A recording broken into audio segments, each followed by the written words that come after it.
স্বাগত বন্ধুরা, তোমাদেরকে আরেকটি গোপুসোনার নিউ ভিডিওতে। আজ জন্মাষ্টমী স্পেশাল গোপুর অঙ্গরাগ করব, সেটাই তোমাদের কাছে তুলে ধরব। তো আমি ওটা অঙ্গরাগ করানোর জন্য বেছে নিয়েছি ক্যামেলের ফেব্রিক কালার ও নেল পলিশ তোলার জল, ও তার সাথে আমার কাছে তুলি আছে।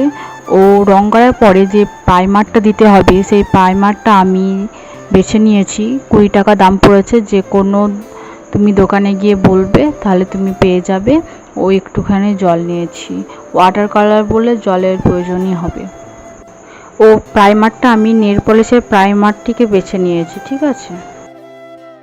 আমি 3টে ব্রাশ বেছে নিয়েছি, 3টেই 0 সাইজের।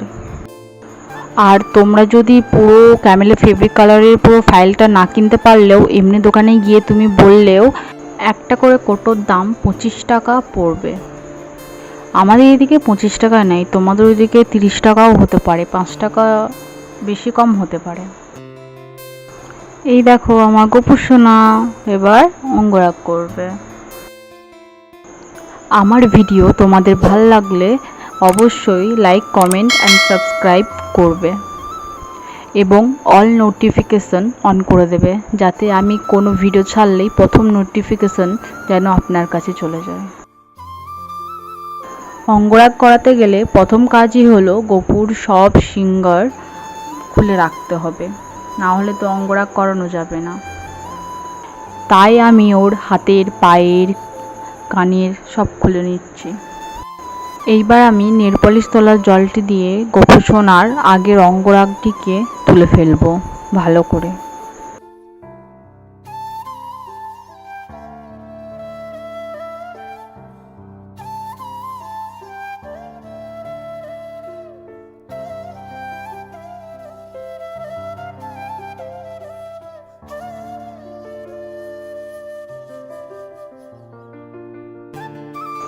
তোমরা একটা জিনিস লক্ষ্য করেছো, আমার গোপুর গায়ে আগের অঙ্গরাগের আর যেখানে অঙ্গরাগ করিনি সেখানে পুরো বর্ডার হয়ে গেছে, পুরো ট্যান পড়ার মতন হয়ে গেছে না? তো আমাদেরকেও তো এবার এটা ঠিক করতে হবে। কি করে ঠিক করব চলুন আপনাদেরকে বলে দিই। প্রথমে আমি একটি সরা নিয়েছি, ও সরাতে কিছুটা দই নিয়ে নেব। বেশি পরিমাণ দই লাগবে না, একটু হলেও হবে।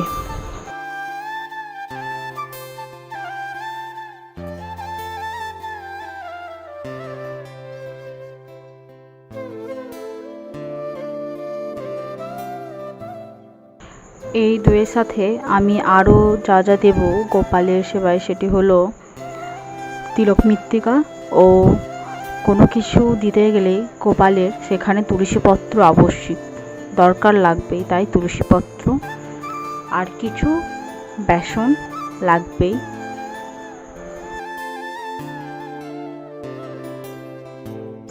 একসাথে ভালো করে মিশিয়ে সেই লেপনটি গোপালের পুরো অঙ্গে দিয়ে ভালো করে ডলে নিতে হবে।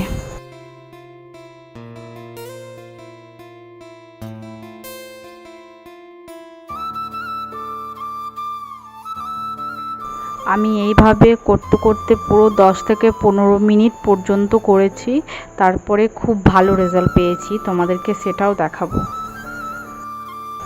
আর আমার গোপালের বয়স এই বছর 3 বছর হতে যাচ্ছে বন্ধুরা।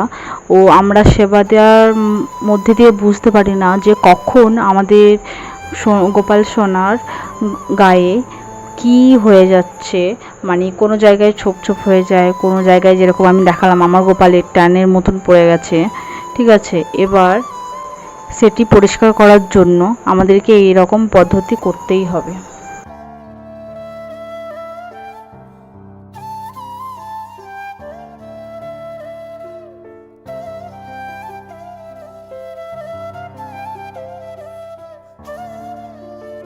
তো তোমরা দেখতে পাচ্ছ কোনো আর ট্যানের কোনো দাগ নেই, কোনো কিছু স্পট বোঝা যাচ্ছে না, মানে খুবই ভালো ইফেক্ট পড়েছে। তোমরা 15-10 মিনিট ধরে মাসাজের মতন করে ওইটা দল্লাতে থাকবে। তো চলো অঙ্গরাগ শুরু করা যাক।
এবার তোমরা দেখবে আমি কিভাবে গোপালের হাতে ময়ূরের পালক অঙ্কন করি।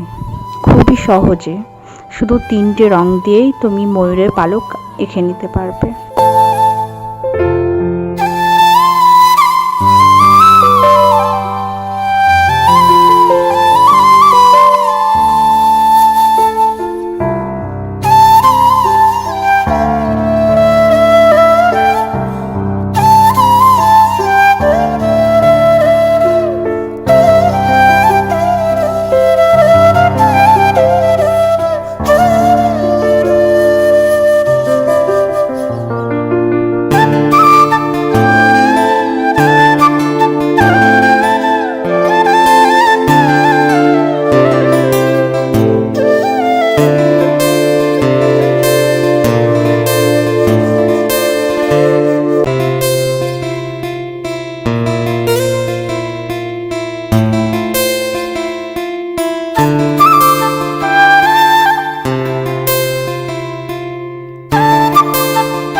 আজ এই প্রথম আমি আমার গোপু সোনাকে হেভি ডিজাইন করে সাজিয়েছি। কেমন হয়েছে সবাই কমেন্ট করে জানিও।